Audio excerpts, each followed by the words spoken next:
Welcome to Cartoon Zania. खूनी झोपड़ी। एक गांव में रोहित नाम का एक लड़का रहता था, जो बेहद ही खुशमिजाज और होशियार बच्चा था। रोहित जितना पढ़ने का शौकीन था, उतना ही नई नई जगहों पर घूमना उसे बहुत पसंद भी था। दुनिया में उसे किन जगहों पर घूमना है, उन सबकी उसने एक किताब तैयार कर रखी थी। एक दिन यूं ही वो अपने दोस्त नितिन से बात कर रहा था। रोहित, क्या तुझे पता है कि अपने गांव में वो जो झील के पास वाली झोपड़ी है, उसे गांव वाले खूनी झोपड़ी कहते हैं। खूनी झोपड़ी? लेकिन क्यों? कहते हैं वहाँ जो भी जाता है वो कभी लौट कर नहीं वापस आता। शायद वहाँ कोई शक्तिशाली भूत रहता है। ये भी तो हो सकता है कि वहाँ कोई खूंखार जानवर हो जो इंसानों को खा जाता हो सकता है, पर हमें क्या, जो गांव वाले कह रहे हैं वो ही सही होगा। क्यों ना सच का पता लगाया जाए? मतलब?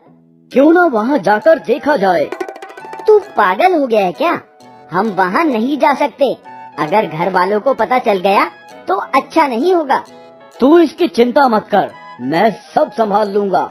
तू बस हाँ कर। हाँ ठीक है, अब ये बता कि करना क्या होगा। कुछ नहीं, बस आज रात तू तैयार रहना, मैं तुझे लेने आऊँगा। तो ठीक है, पर हमें अपने बचाव के लिए कुछ हथियार अपने साथ रख लेने चाहिए। ये कहकर नितिन वहाँ से चला गया और जब रात हुई तो रोहित नितिन के घर सभी सामान के साथ पहुँचा। उसने चुपके से आवाज लगाई, नितिन जल्दी बाहर आ। रोहित की बात सुनकर नितिन अपने कमरे की खिड़की से चुपचाप बाहर निकल आया। दोनों खूंखार झोपड़ी की तरफ निकल पड़े। कुछ देर चलने के बाद आखिरकार दोनों वहाँ पहुँचे। तभी रोहित बोला, यहाँ तो बहुत अंधेरा है। नितिन, जरा टॉर्च तो निकालना। हाँ देता हूँ, ये लो। टॉर्च लेकर रोहित और नितिन झोपड़ी के अंदर चले गए। वहाँ काफी अंधेरा था, तो दोनों टॉर्च की मदद से आसपास देखने लगी, लेकिन वहाँ झोपड़ी जैसा कुछ भी नहीं था। अंदर तो एक शानदार हवेली थी, जिसे देखकर दोनों हैरान हो गए। थोड़ा आगे चलने पर दोनों को एक प्रवेश द्वार दिखा और दोनों उसकी तरफ चलने लगे। तभी अचानक से नितिन बोला, रोहित, हमें यहाँ नहीं जाना चाहिए। मुझे तो कुछ गड़बड़ लग रही है। ये बाहर से तो झोपड़ी है, पर अंदर से एक हवेली निकली। मुझे डर है कि हम भी बाकी लोगों की तरह यहाँ हमेशा के लिए ना फंस जाएं। अब यहाँ तक आए हैं तो हम पीछे नहीं हट सकते। हमें अंदर जाना चाहिए और इस खूंखार हवेली का राज पता लगाना चाहिए। ये सब सुनकर नितिन हवेली के अंदर जाने के लिए मान गया। दोनों दोस्त एक दूसरे का हाथ पकड़कर हवेली के अंदर पहुंच गए, लेकिन अंदर का नजारा देख वो दोनों चौंक गए। ये क्या है? गांव वाले तो बोल रहे थे कि यहाँ कोई भूत रहता है, पर ये तो खजाने से भरी एक हवेली है। हाँ रोहित, पर ध्यान देने वाली बात तो ये है कि जो भी गांव वाला यहाँ आया वो कभी यहाँ से वापस नहीं निकला। सोचने वाली बात तो है। इसका पता तो लगाना ही पड़ेगा।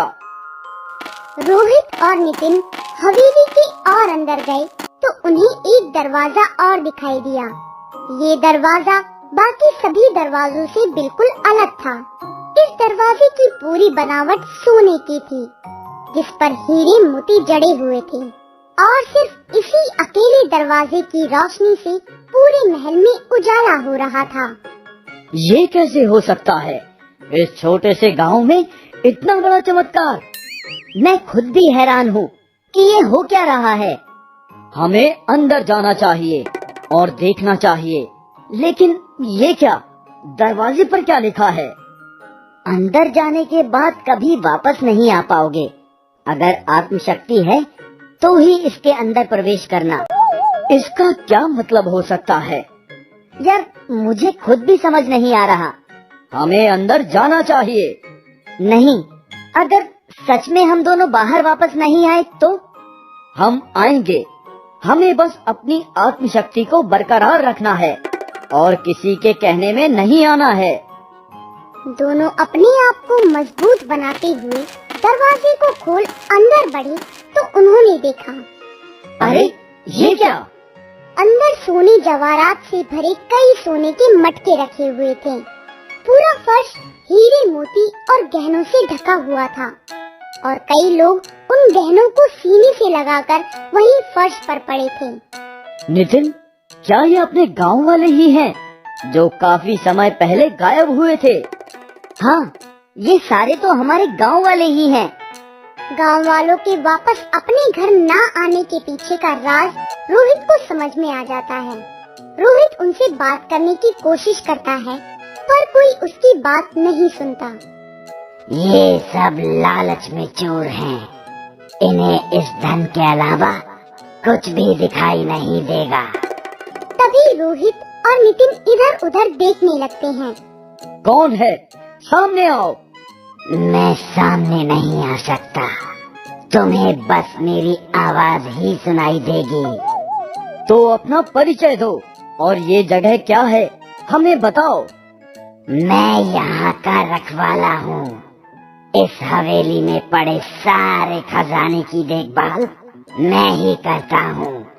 साथ ही ये भी देखता हूँ कि यहाँ का खजाना हवेली के बाहर ना जाए। और जिस दरवाजे से तुम आए हो वो कोई मामूली दरवाजा नहीं है, वो एक जादुई दरवाजा है। जादुई दरवाजा? हाँ, यहाँ एक बार जो आ जाए वो वापस नहीं जा सकता। ये दरवाजा उसे बाहर जाने की इजाजत नहीं देता। फिर हम यहाँ से कैसे बाहर जा सकते हैं? यहाँ से जाने की जरूरत भी क्या है। यहाँ इतना खजाना है जो तुम्हें जिंदगी भर नहीं मिल सकता। हमें इस खजाने में से एक फूटी कौड़ी भी नहीं चाहिए। हमें बस इतना बताओ कि हम इन गांव वालों को कैसे ले जा सकते हैं। बड़े होशियार बच्चे लगते हो तुम। इतना सारा खजाना देखकर भी तुम्हें लालच नहीं आया। तो ठीक है, तुम यहाँ से तभी जा सकते हो जब तुम इन गांव वालों को इनकी लालच का एहसास दिलाओ और इन्हें बताओ कि ये कितनी बड़ी गलती कर रहे हैं। ये सुनकर रोहित और नितिन सोच में पड़ गए कि कैसे हम इन गांव वालों को इनकी गलती का एहसास दिलाएं। तब रोहित को एक तरकीब सूझी। सुनो सुनो सुनो, बाहर आप सबकी माँ आप लोगों का इंतजार कर रही है। वो रोज यहाँ सिर्फ आप लोगों को देखने की आस में ही आती है। रोजाना आप सबकी माँ अपने हाथों से आप लोगों के लिए खाना बना कर लाती है और वो भी आप लोगों को खिलाने के लिए। क्या आप अपनी माँ के हाथ का स्वादिष्ट खाना नहीं खाना चाहोगे? क्या आप लोग उनकी गोद में सर रखकर नहीं सोना चाहोगे? ये सुनकर गहनों से लिपटे हुए गांव के लोग भावुक हो जाते हैं और उन सबको अपने घर की याद आने लगती है। साथ ही उन्हें ये भी एहसास हो जाता है कि धन के लालच में उन्होंने अपने प्यारे परिवार का त्याग कर दिया है। जब उन्हें इस बात का एहसास हुआ तब वो सब भावुकता से अपने माता पिता, बीवी बच्चों और रिश्तेदारों से मिलने के लिए आतुर हो गए और घर की वापसी के लिए तैयार भी हो गए। तुम दोनों बहुत ही बहादुर बच्चे हो जो इतने सालों में कोई नहीं कर सका। वो तुम दोनों ने मिलकर अपनी समझदारी से कर दिखाया। तो क्या अब हम जा सकते हैं? हाँ, बिल्कुल। पर ये हमेशा याद रखना कि लालच करना हमेशा बुरा होता है। जो हमारे पास है हमें उसी में खुश रहना चाहिए। इसके बाद रोहित और नितिन हवेली से निकल गए और पूरे गांव को उस झोपड़ी की असलियत के बारे में सब कुछ बता दिया। तो दोस्तों, इस कहानी से हमें ये शिक्षा मिलती है कि लालच करना बुरी बला है। हमें उसी में खुश रहना चाहिए जो हमारे पास पहले से ही है।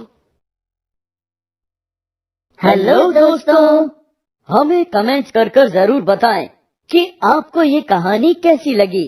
साथ ही ये भी बताएं कि अगर आप रोहित और नितिन की जगह होते तो क्या धन लेते या अपनी आजादी। इस कहानी को जरूर लाइक करें।